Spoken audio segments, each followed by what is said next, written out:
देखिए दोस्तों, हम कक्षा 10 में प्रश्नावली 1.2 तक कर चुके हैं। अब प्रश्नावली 1.3 से स्टार्ट करने वाले हैं। वास्तविक संख्याएं। प्रश्न नंबर 1 पर देखिए, सिद्ध कीजिए कि √5 एक अपरिमेय संख्या है। हमें सिद्ध करना है √5 एक अपरिमेय संख्या है। हम सिर्फ मानेंगे, इनको कल्पना करके मानेंगे कि ये एक परिमेय संख्या है। माना परिमेय संख्या √5 है। अगर हम √5 को P/Q के रूप में लिख सकते हैं तो ये √5 एक परिमेय हो जाएगी, परिमेय। अगर नहीं लिख पाते हैं तो क्या होगी? अपरिमेय। देखिए √5 यहाँ पर है, हमने इसको क्या माना है? एक परिमेय संख्या। सह अभाज्य संख्याएं कौन कौन सी मान ली है हमने? एक A और B से √5 को विभाजित करेंगे।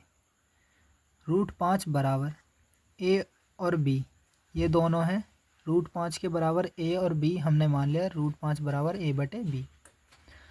इसके नीचे एक मान लेंगे, गुणा करेंगे। A एकम A और √5 के B से गुणा करेंगे, √5B हो जाएगा। ठीक है। अब दोनों तरफ हम इसके क्या कर देंगे? वर्ग कर देंगे। ठीक है। जब हम दोनों तरफ वर्ग करेंगे इनके तो क्या होगा? √5 का स्क्वायर √5B का स्क्वायर बराबर A²। √5 का स्क्वायर स्क्वायर से स्क्वायर कट जाएगा, 5 बचेगा और B का स्क्वायर B² ही रहेगा। बराबर, आप इसको समझ सकते हैं √5B, इसका स्क्वायर का मतलब है जो भी संख्या इसमें दी गई है उसकी 2 बार गुणा करना। ये √5B की 2 बार गुणा करना। √5 पूरा 5 होता है और B की B से गुणा करोगे B² हो जाएगा। तो 5B² यहाँ पर लिखा गया बराबर A का स्क्वायर लिखा गया है। ठीक है।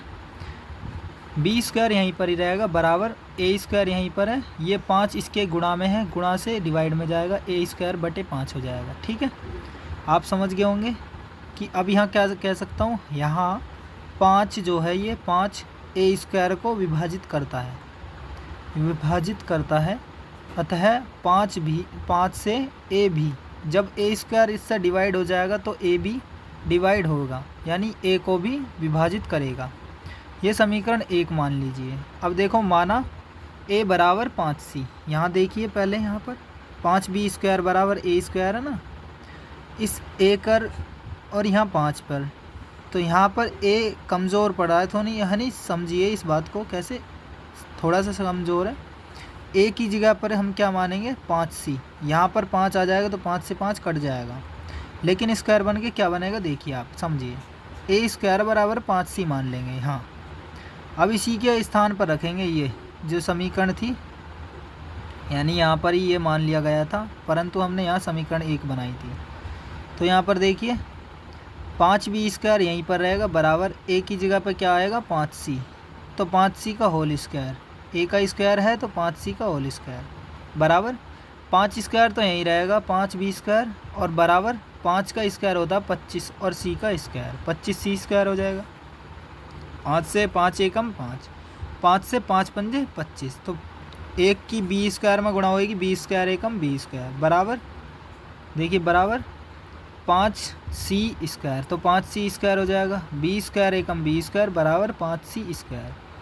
अब देखिए इसको, B² यहीं रहेगा, ये 5 इसके डिवाइड में चला जाएगा, B²/5 इक्वल टू C² हो जाएगा।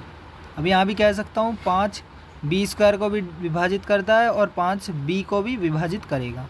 तो इस समीकरण दूसरी मान लीजिए, यानी 2 कंडीशन दिखी है, एक तो A² को भी 5 डिवाइड कर रहा और B² को भी 5 डिवाइड कर रहा। B² हो चाहे B हो, चाहे A हो या A² हो। अब कह रहा है यहाँ पर 5 B² को विभाजित करता, अतः 5 क्या कह रहे हैं?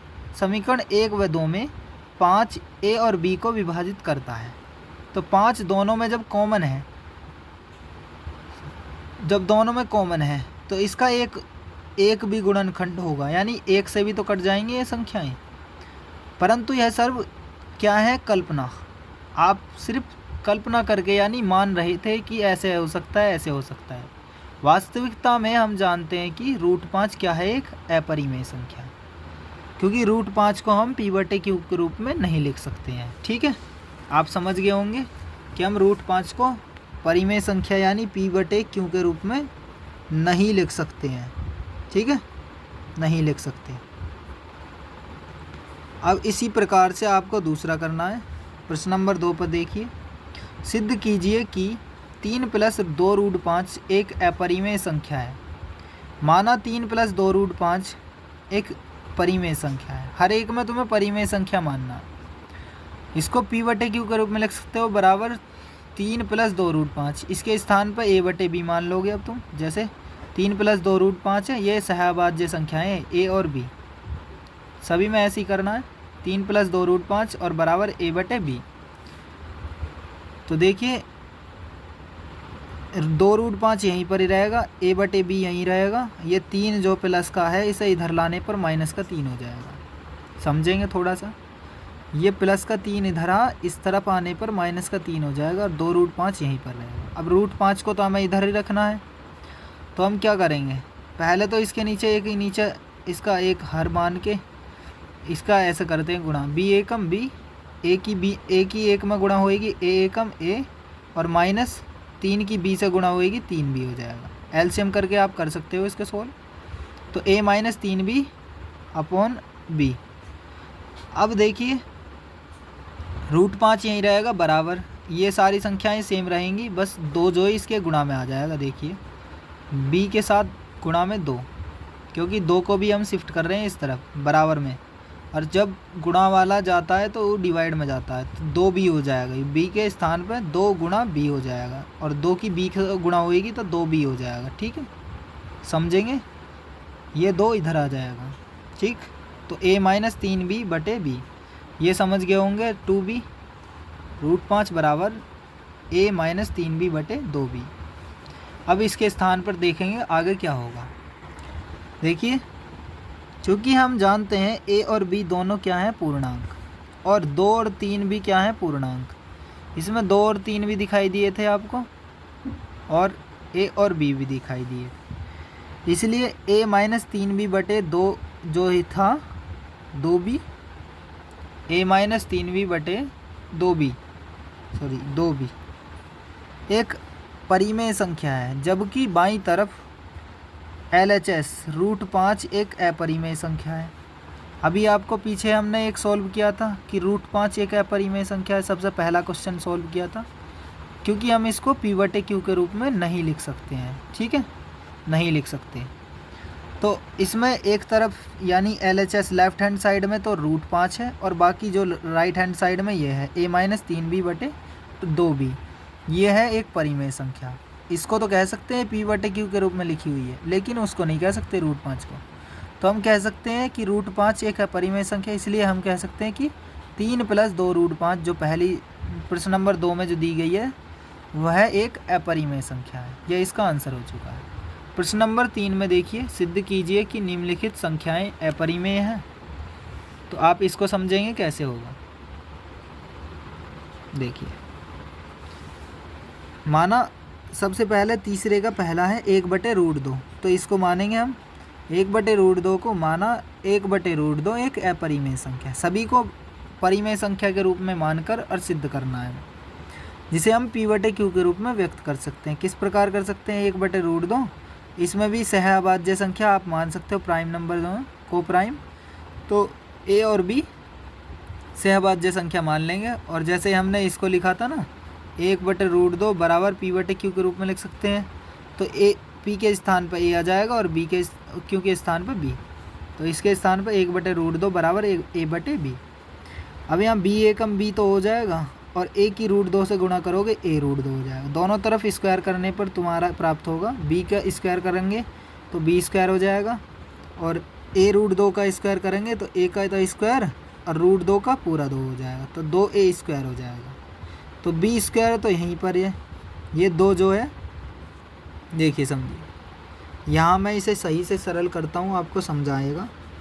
देखिए b² बराबर है 2a², सॉरी, तो इसको b² को तो यहीं रखेंगे, 2 इसके डिवाइड में आ जाएगा, बराबर a² हो जाएगा। तो यहीं पर यही कहा गया a² बराबर b²/2, तो यही कहा गया। तो ये कह सकता हूँ कि 2 जो है b² को भी भाग करता है अतः बी भी भाग किया जा सकता है, किया जाएगा, यानी कर सकते हैं हम उसको भी। तो हम कह सकते हैं ये समीकरण नंबर 1 बन ली, यानी एक कंडीशन फॉलो होगी इसकी। अब चलते हैं दूसरे पर। यहाँ देखिए, तुम खुद देखो कि यहाँ पर 2 कम पड़ रहा है। यहाँ पर देखिए बी के स्थान पर हम मानेंगे 2c, ए के बाद बी के बाद सी, तो 2c मानेंगे। तो देखिए क्या बनाएंगे हम, इसकी जगह पर रखना है हमें सारा मान, तो b² बराबर 2a²। अब देखिए b की जगह पर क्या रखना है 2c, तो 2c और स्क्वायर हो रहा है तो स्क्वायर बराबर 2a² इसके साथ ही है 2 का स्क्वायर। देखो इसको ऐसे करेंगे तो 2 का स्क्वायर क्या होगा 4 और c का स्क्वायर क्या होगा c², ठीक है। अब बराबर 2a² है साथ में, 2 से 4 को डिवाइड करेंगे, 2 दूनी 4, c² इसके साथ ही है 2c² हो जाएगा बराबर a²। तो क्या करना है अब हमें, c² तो यहीं रहेगा, a² यहीं रहेगा, 2 गुणा में है, 2 से यहाँ आ जाएगा डिवाइड में, ठीक है, a²/2 हो जाएगा। तो क्या लिखेंगे, 2 a² को विभाजित करता है, अतः इसको एक a² को, तो a को भी विभाजित करेगा। तो अब हम क्या कह सकते हैं इससे आगे, हम कह सकते हैं कि यह केवल हमने कल्पना करके परिमेय संख्या माना है, परंतु हम जानते हैं कि 1/√2 एक अपरिमेय संख्या है, क्योंकि हम √2 को p/q के रूप में नहीं लिख सकते। और जो भी पूरी अधूरी संख्या होती है ना, 2 का मतलब है 2 की पावर 1/2, इसका अर्थ क्या है 2 की पावर 1/2, और इसको हम पूर्णतः नहीं लिख सकते हैं, ठीक है, आप समझ गए होंगे। अब इसको देखिए दूसरे को, अब देखिए दूसरा 7√5, तो इसे भी मान के करेंगे। माना 7√5 एक परिमेय संख्या है, 7√5 बराबर a/b, यानी ये 2 भी पूर्णांक हो जाएंगे, p/q के रूप में लिख सकते हैं, और p/q के स्थान पर a/b लिख देंगे। 7√5 की और इसके साथ b के साथ, यानी एक नीचे मान के इसकी गुणा करेंगे, 7√5b हो जाएगा और a, तो b बराबर क्या हो जाएगा a, और 7√5 इसके नीचे डिवाइड में, और √5 को अगर आप लिखना चाहो तो देखो √5 यहीं रहेगा, a यहीं पर रहेगा, 7 और b को एक साथ यहाँ पहुँचा सकते हो आप, चूँकि a तथा b पूर्णांक है, a और b दोनों क्या हैं पूर्णांक, और 7 भी पूर्णांक है, यहाँ पर 7 भी क्या है एक पूर्णांक है। तो a/7b तो एक एक परिमेय संख्या है, क्या है p/q के रूप में जो लिखी होती हैं परिमेय संख्याएं होती हैं। तो a/7b क्या है एक परिमेय संख्या। आप समझ गए होंगे कि जो भी अधूरी संख्याएं होती हैं वह अपरिमेय होती हैं, और जो पूर्ण संख्याएं होती हैं वो परिमेय संख्या होती हैं। तो दायां पक्ष यानी RHS, तो ये RHS है, ये LHS है, इधर देखिए LHS, ये लेफ्ट हैंड साइड, ये राइट हैंड साइड, ये राइट हैंड साइड है, ये लेफ्ट हैंड साइड। तो ये जो संख्या है वो परिमेय संख्या है, लेकिन √5 एक अपरिमेय संख्या है, इसीलिए हम 7√5 को भी क्या कहेंगे कि यह एक अपरिमेय संख्या है। अब इसका तीसरे क्वेश्चन का तीसरा और रह रहा है, इसको भी समझिए आप। देखिए 6 + 2 √2 है, मान लीजिए इसको भी कि 6 + √2 एक परिमेय संख्या है, तो यहाँ पर भी a/b मान लोगे इसके बराबर, 6 + √2 के बराबर a/b, और √2 को यहीं पर रखोगे, a/b 6 प्लस का इधर आने पर माइनस का 6 हो जाएगा। इसके नीचे भी 1 मान के सोल्व करोगे, a कम a माइनस 6 की b से गुणा करोगे 6b, b a come b। तो यह तो एक क्या है एक पूर्ण संख्या है, यानी पूर्णांक है। a और b क्या है, चूँकि a और b क्या है पूर्णांक, और इसमें 6 भी क्या है एक पूर्णांक, तब हम कह सकते हैं a - 6b/b भी एक परिमेय संख्या है। जबकि बायां पक्ष यानी बायां कौन सा LHS, और ये है RHS, यानी लेफ्ट हैंड साइड में √2 एक अपरिमेय संख्या है। √2 क्या है एक अधूरी है, यानी अपरिमेय संख्या है। तो हम कह सकते हैं कि 6 + √2 एक अपरिमेय संख्या है। पूरी तरीके से क्या है यह एक अपरिमेय संख्या। आप समझ गए होंगे। अगर आपको कोई भी क्वेश्चन समझ नहीं आया तो आप दोबारा से कांटेक्ट कर सकते हैं। आप कमेंट कर सकते हैं, सॉरी। तो कमेंट करके हमें बताइए कि आपको क्वेश्चन कौन सा समझ नहीं आया, उसके अनुसार हम आपको समझाएंगे। ठीक है, अपने सभी दोस्तों को शेयर करें। धन्यवाद।